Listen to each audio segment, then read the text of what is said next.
2016 жылы біз жолдасымыз екеуміз визамыздың уақыты өшіп кетті.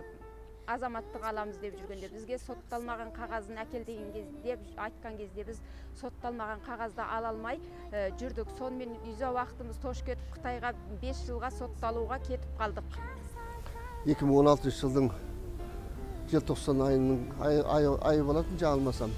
Әкесі мен шешесін әкімшілік соттың шешімімен келген еліне қайтарып жіберіпті. 9 жасар қыз Алматыда бір өкіл атасының бір туысқанның үйінде қалыпты деген хабар естідім. Себебі сотталмақ деген анықтама әкелу керек екен. Соны алып бере алмай, визасы толып кеткен ғой. Сол әкесін сотта 15 күнге екеуіне айыппұл салғандағы сот шешімімен Қытайға шығарып жіберген. 9 жасар Мейіргүл деген қыз Алматыдағы бір өкіл атасының үйінде қалыпты. Осыны маған біреу жеткізді. Сосын мен оны іздеп жүріп тауып Астанаға шақырттым. Мен Серік Сәлемжанұлы, 9 жасар қызым Мейіргүл менің қолымда қалып қалды. Содан арада 4-5 ай өтіп, сонымен неғыларымыз ұқпай жүрген кезде осы мен сонымен Ауыт Мұқибек маған хабарласты. Сонымен сол хабарласқан бойынша өстіп біздің жағдайымызды біреулерін оқыған ұқсайды. Сонымен Мейіргүлді алып кел Астанаға деді. Сосын мен сол Алланың қалауыменен сол жылы Мейіргүлді Астанаға алып бардым пойызбен. Сосын мен оны іздеп жүріп тауып Астанаға шақырттым. Сол кездегі ішкі істер министрі генерал Қалмұхаммед Қасымовтың қабылдауына алып келіп дайындадым. Солай аутаға айтып болған соң мен де бірде жетіп барып, Қалмұхаммед Қасымов ағаның алдына барып, өзімнің мен де жетім, мен секілді немереңіз бар шығар, мен де жетім қалып қалдым ғой деп өзімнің барлық сөзімді айтып жеткіздім. Сол кезде айтып кеткенде менің қағазымды алып, оқып, солай жарайды, бара бер дегендей айтып жатты. Содан Қалмұхаммед Қасымовтың қабылдауына кірдік, төрде отырды. Мен қасында отырып, қалеке мына сотталмақ деген анықтамаң бәле болды. Мына отбасылардың бөлініп қалды. Міне 9 жасар қыз Алматыдағы өкіл атасының үйінде қалыптыдағы әкесі мен шешесін 5 жылға Қытайға шығарып жіберіпсіздер. Енді мынау қыз тірі жетім болып қалды ғой дегенінше болған жоқ. Сол ана Мейіргүл мен қолына жазып берген хатты алып жүгіріп Қасымовтың қасына келді дағы сатылдатып айта бастады. Мен де бірден жүгіріп барып, қағазым қолымда болатын. Барып бірден осылай полиция ағалардың бәрі менің әке шешемді 5 жылға соттатып жіберді ғой. Мені бірден тірі жетім қылып тастадыңыздар ғой деп жылап қалдым сол орында. Солай маған қағазымды қолымнан жұлып алып, дірілдеп тұрғанын байқадым. Солай ол кісі маған жарайды болды, бара бер дегендей болды. Қара таңбасын басып 5 жылға шығарып жіберді бізді.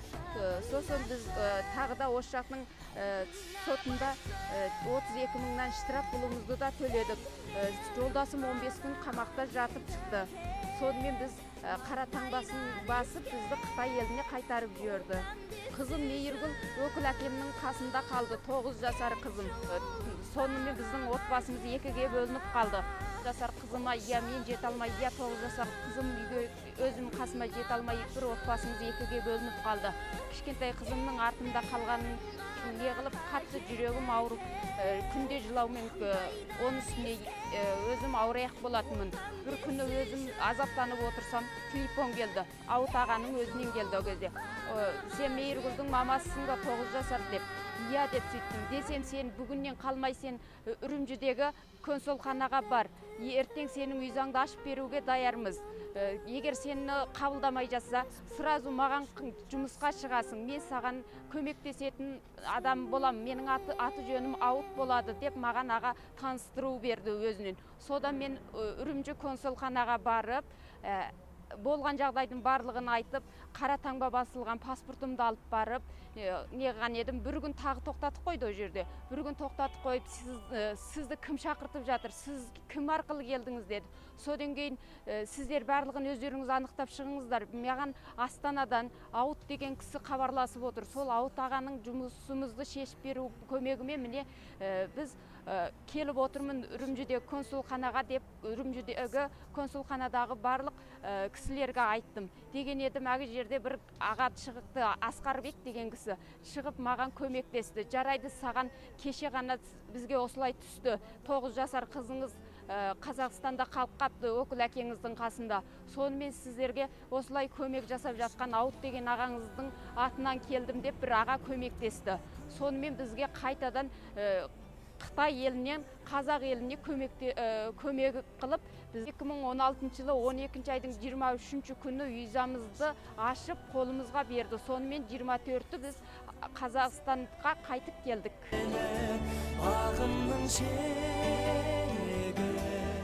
Мынау сол Мейіргүл деген қыз осы. Таңертең ерте сағат 8-де Талгамен алып келді. Содан жұмысқа кірістік.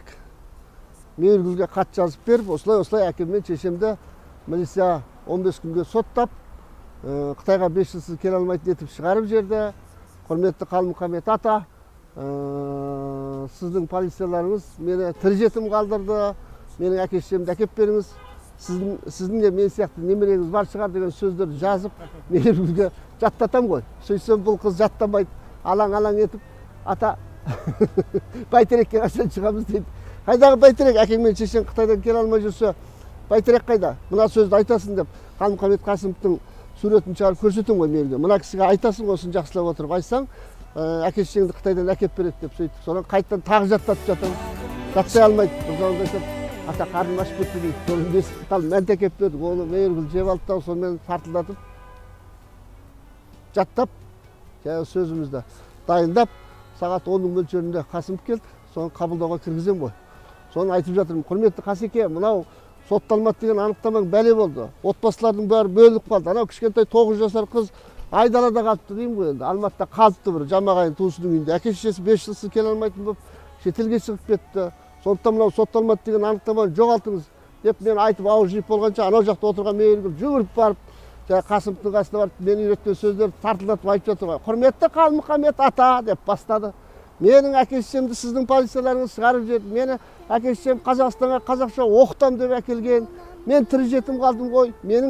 Сіздің де мен сияқты немереңіз бар шығар деп дегенде енді айтарға болмаса Қалмұхаммед Қасымовта о да пенде ғой енді. Ет жүректі адам қолындағы қағазды жұлып алды да мынандай бұрыштама жазып, ана өзінің қызметкерлеріне тапсырды. Ол басқа адамдарды қабылдап жатты. Ол қабылдауын бітіріп болғанша біз Мейіргүлді жаңағы видеоға жазып алып, мақаланы жазып, 9 жасар Мейіргүлдің хаты Қасымовты қалтыратып жіберді деген атпен жаңағы Абай газетке шығарып үлгердік. Соның ары қарай журналистер іліп әкетті. Содан айналасы бір айға жеткен жоқ қой деймін. Соттың шешімін бұзып, әкесі мен шешесін Қазақстанға оралтты. Оны телевизорлар түсіріп жатты. Сол кезде ақпарат құралдарының басты бір тақырыбына айналды бұл оқиға. Сол осы Мейіргүлдің осы оқиғасынан кейін олар заңда дұрыс қабылдамаған түсінді. Сөйтіп, жаңағы Қазақстан Республикасы көші-қон туралы заңының 49 бабының 13 және 14-те 1-ші нормаларын осындай әрекетке апарып соқтыратын этникалық қазақтарға және қандастарға қолданылмайтын етіп бекітіп қойды. Қазір әкімшілік жауапқа тартылған адамдар болса, қандастарымыз болса, олар шетелге шығарылып жіберілмейтін болды.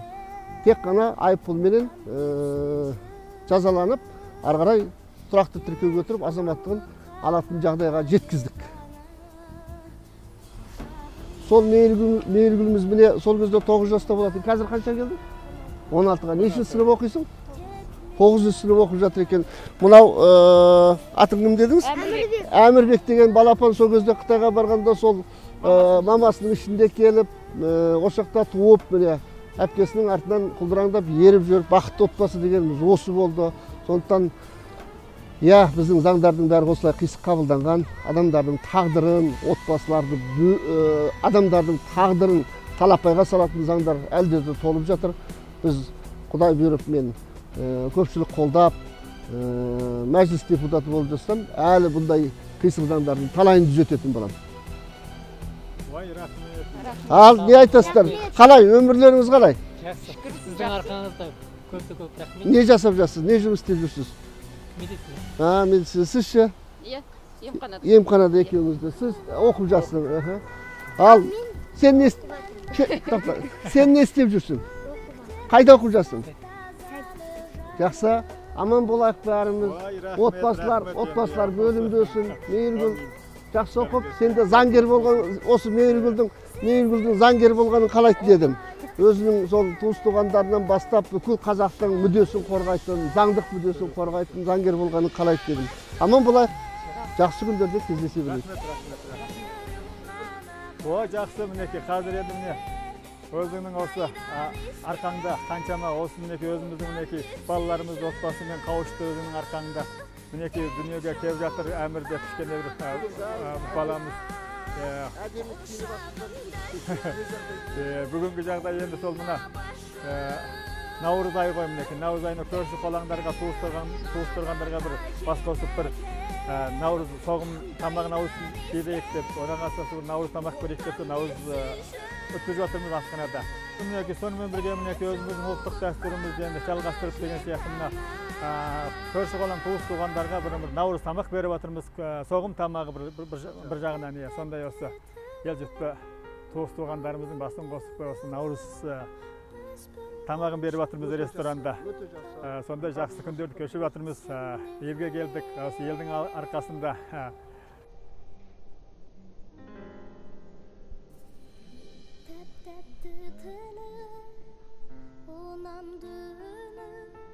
biz bildirşin jakşylykka senip. Muň aýtpay